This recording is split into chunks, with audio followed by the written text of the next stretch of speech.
So I would say that this Nintendo Switch 2 upgrade for Mario Wonder is probably the best upgrade so far that Nintendo has released. And I'm talking in terms of paid upgrades, not free Switch 2 upgrades, Switch 1 games.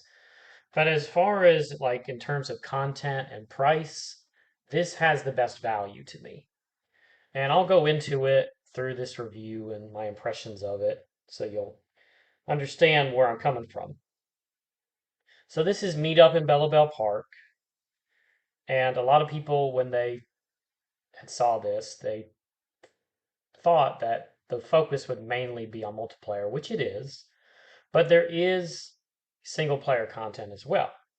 So it does add a storyline to the pre-existing Mario Wonder game, where the Koopalings come, they steal all the Bellabel flowers, and it's up to you to go to these levels in each one of the worlds, go through the level, defeat the Koopaling, and rescue the flowers. So there is 8 levels, and these are some of the funnest boss battles I've had in this game. All the bosses are unique. There's unique ways to destroy them. There's always like a unique mechanic to the level and to the enemy itself. So all the Koopalings are a lot of fun to fight. It's not going to take you very long to get through the levels, but it is a pretty good time. It's pretty much worth it if you're into playing more Mario Wonder levels and getting more out of the boss battles. Plus, once you defeat all the bosses, they also add challenges where you can defeat the bosses on a harder difficulty. So that's the main storyline in Bellabel Park, where you have the Koopalings and the boss battles. But there's also Toad Brigade Training Camp, and with this camp, it adds tons of challenges. So you're either going to be collecting coins in time, defeating enemies in time, clearing courses in time, clearing the course while staying invincible. So you have to get constant invincible power ups throughout the level. And there's also extra training scenarios where you'll have things where you have to like clear the course and avoid all the enemies. You have to clear the course and avoid all the coins. And then there is defeating, like I said, defeating the Buff Duff bosses from the Koopalings storyline. And all of these take place on pre-existing levels, but they usually have some kind of badge or mechanic to go with them. Like you might have to use the flapjet, you might have to use the grappling vine, the bouncy ball, the roller skate. You might have to use elephant form and jet run badge, and there it varies in terms of difficulty. And the more challenges you play, the more you unlocked. And then, of course, you get rewards for doing that. You get these badges, these explorer badges. So the goal is to get all the badges. Um, and also, for every activity you do in Bellabel Park, you get this thing called Bellabel water. And so Bellabel water lets you plant flowers, and you get all kinds of unique items with the flowers. So you can get flowers to decorate the park with, decorate the fountains and the flower arches, etc. You can get emoticons to use while playing multiplayer.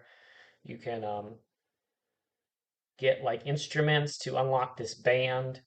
The goal is to get all the band members, and once you defeat all the Koopalings, the band members will put on this great epic show.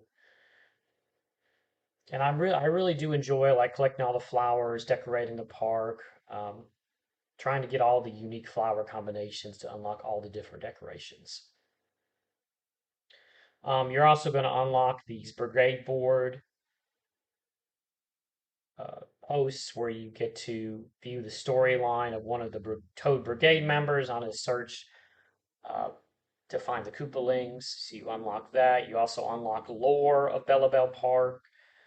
This guy is trying to decipher these stone tablets, so you unlock that. So there is actually a lot to unlock. And with the Bellabel water, you also get Bellabel water whenever you're playing in the Attraction Central, which is the main multiplayer mode, which I will get to in just a second. But I do want to say that this game, this DLC also has you unlocks Rosalina and Luma as a co-player if you're playing cooperative mode. You also get the new flower power up, which is a lot of fun. You shoot flowers up into the air. Defeat it makes defeating enemies pretty easier. So you do get that. So you can definitely go through the levels of Rosalina if you want for replay value. But then so that's all the single player content. And I would say just that alone is worth it. But then you have the wide array of multiplayer games, which is you either have local player, local multiplayer, or you have the game rooms. Now, if you do the game rooms, that's specifically online, which if you don't have online friends to play with, like you don't have a lot of people online, there is a Mario Wonder Discord, which people are always requesting for matchmaking on there, so you can add them as friends. You can join their rooms. So it's really easy to find people online to play, even though there's no online matchmaking. But there's several games for that. A lot of them are races, so like Flapjet Race, Bouncy Ball Race. There's the Mysterious Maze Race, the Roller Skating Race, and the Propeller Flower Race. So all of them are races. There's all kinds of courses for them, so there's different levels for each one of them. They're a lot of fun. They're a lot of fun to play online and race against each other. You also have another game called the Fanto Tag, which I'll get into in just a minute. So there's not a whole lot of games for the game room mode, but they are fun, and the multiplayer shines in local multiplayer. Now you actually don't have to play these games in local multiplayer. Like you can play these games online as long as you go on Discord and find people or know some people. You can use game chat. Yeah, game chat. You can use game chat. You can host a game, and then everybody can play local multiplayer games online. So with the use of game chat and game share, you can play all the multiplayer games online, even if it just says local multiplayer. And there's a ton of local multiplayer games for that. There's 3 battle games. There is, see if I can remember here. I'm trying to remember. Um, there's Bubble Blaster where you're shooting bubbles at each other, Zap Frenzy where you're just throwing down these electrified flowers, and Survival Challenge where you have to land on these platforms that continuously count down and you got to be the last one to survive. Those are a ton of fun.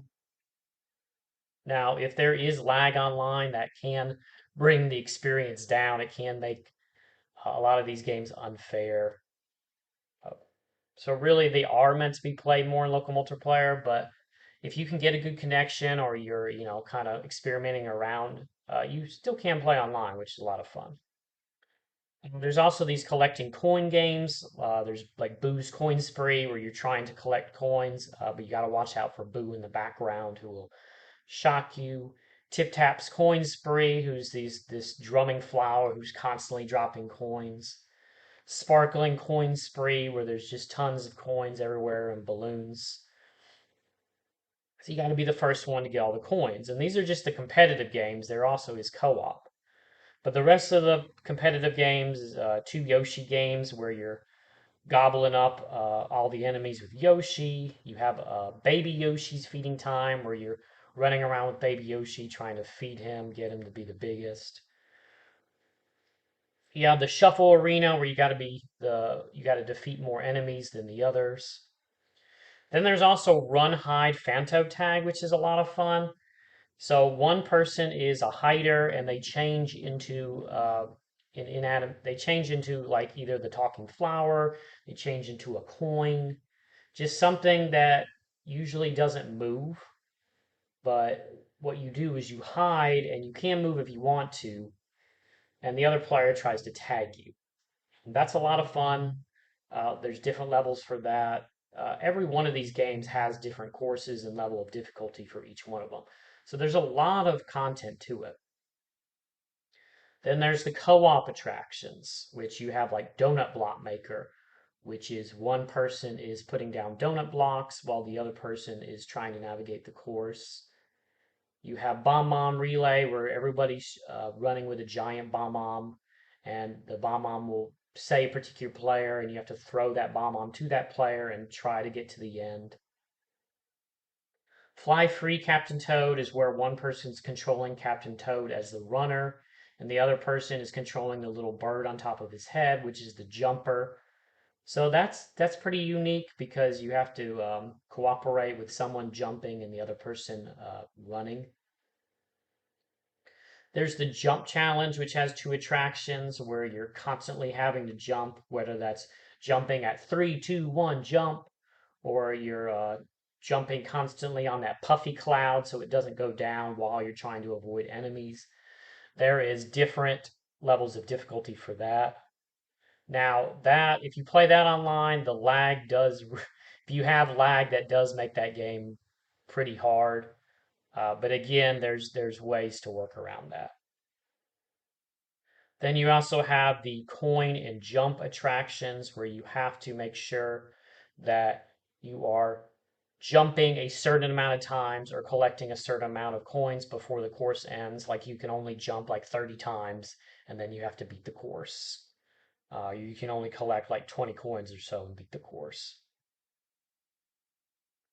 So all these games are well polished, they're fun, they're really enjoyable to play. I do have, my daughter that I play with, so we've been playing local multiplayer. But like I said, it's not hard to find people on Discord, to find people online if you want to play it.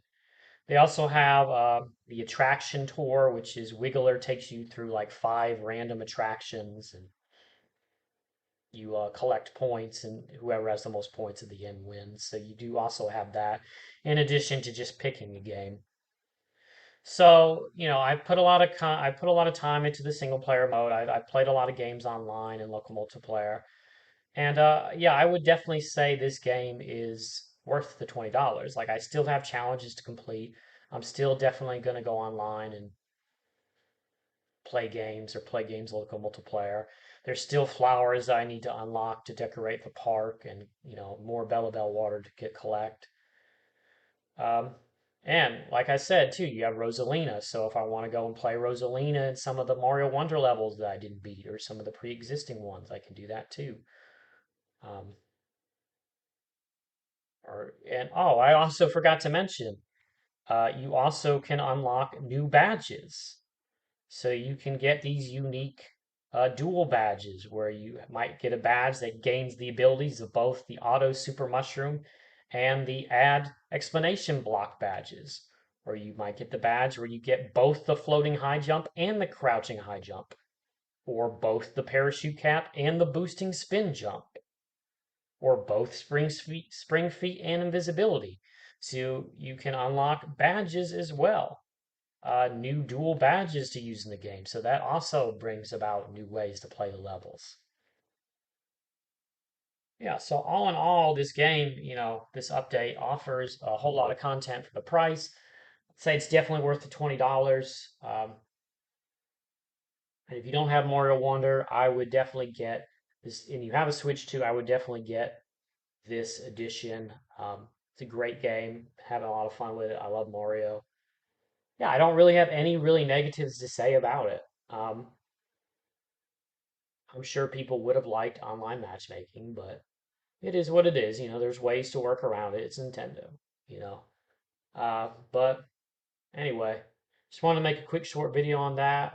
Hope everyone is doing good. I'm on spring break, so I'm just relaxing, enjoying my time. And that's all for now.